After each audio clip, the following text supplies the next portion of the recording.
thank you for being here. And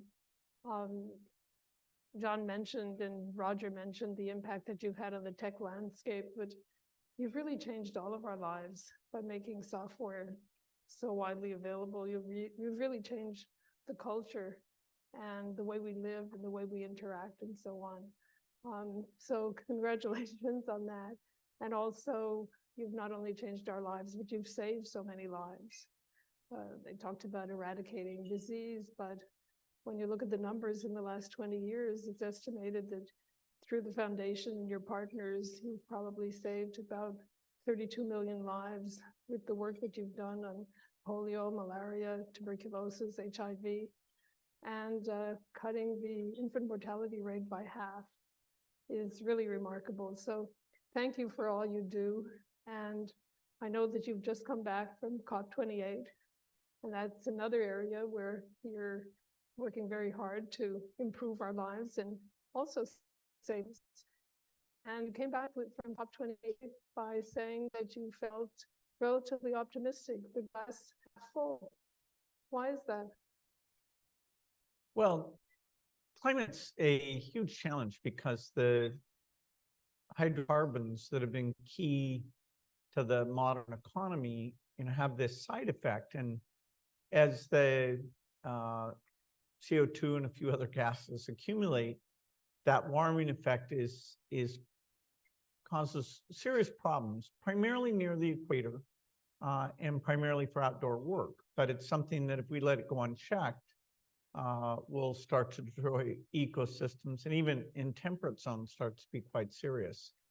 And my view of it came entirely from the work of the Gates Foundation, where I was visiting Africa just after the turn of the century, learning about agriculture and hearing from farmers that the hotter, less predictable weather was a challenge for them. And so I got educated. A couple of scientists did a lot of sessions for me starting around the year 2000.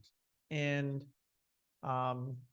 it was actually the Paris meeting of this COP event, the meeting that was in 2015, where my commitment to create a new group called Breakthrough Energy came forward.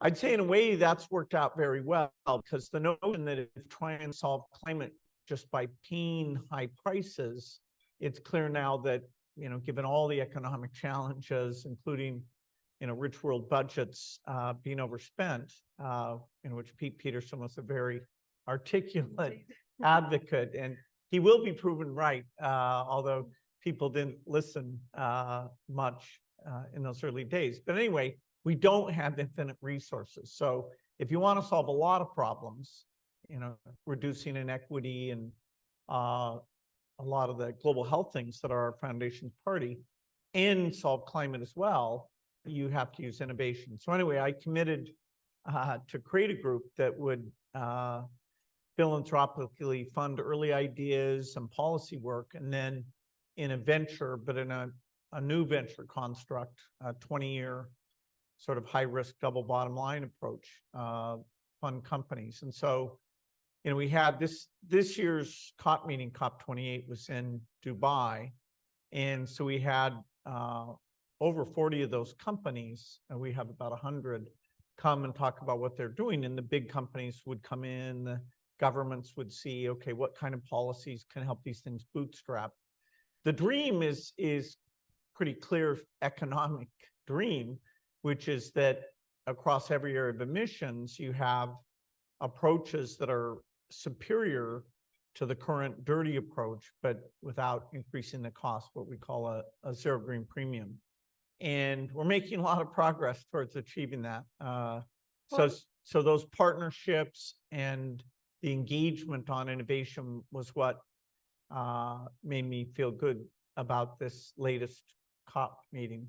Maybe you could elaborate on the zero green premium, because we talk a lot about emissions, and we probably won't meet the Paris target of 2 degrees Celsius, but you have sometimes said that maybe we focus on the short-term issues on emissions, but not enough on the zero green premium, steel, cement, manufacturing, and so on. Maybe you could elaborate on that, explain your thinking. Yeah, so, there's actually quite a few sources of emissions. People are probably most aware of making electricity, where natural gas and coal are often used.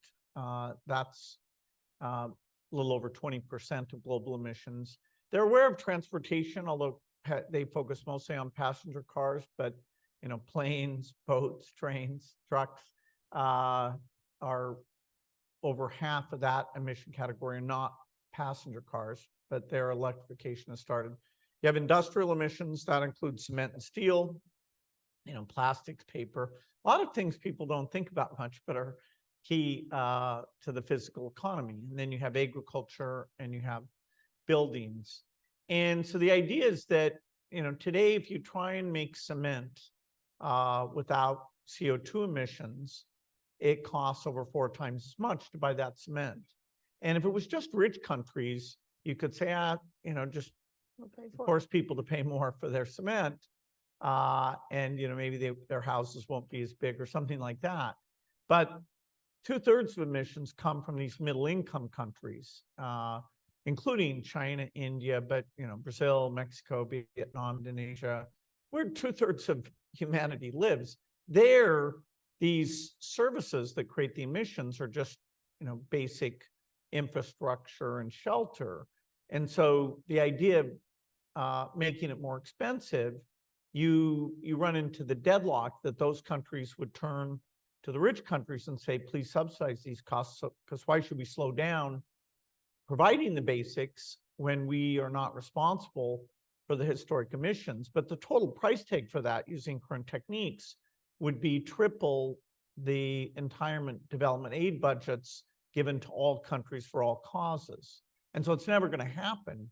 So how do you deal with this contradiction? I mean, people who just think about climate think, well, they should do it. We should just tell them to do it. Or maybe, we should lower the incomes in the rich country fairly dramatically to fund that. But, that's also not going to happen. And so the way you solve that is you come up with a new way of making cement that costs less, or the same or less. Zero green premium means the same. Negative green premium means less. And you have to do that across all those areas. And so, at a very early stage, you want a lot of government R&D, which Obama was president, and during 2015, he and 40 other government leaders and I had this event, this R&D event. They committed to double their research budgets. I committed to create breakthrough energy. And so it's only been 8 years that we have these 100 companies, and 4 of them do have that idea for cement, and 5 for steel, and some for ships, some for planes, some for beef. That's why there's so many companies, is because you have a lot of sources and the different techniques. Although the ones we have all work at the lab level, scaling it up to achieve this low price. A lot of them will fail as we go through that, but we have enough to feel quite confident that it can get done.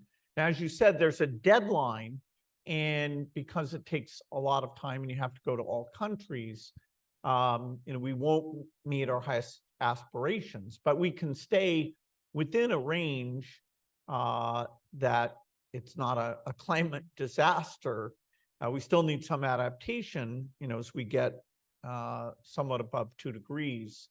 And that was a big topic at the top. In fact, the Gates Foundation does the work in the adaptation area, whereas Breakthrough is all about the reducing emissions, which is called mitigation.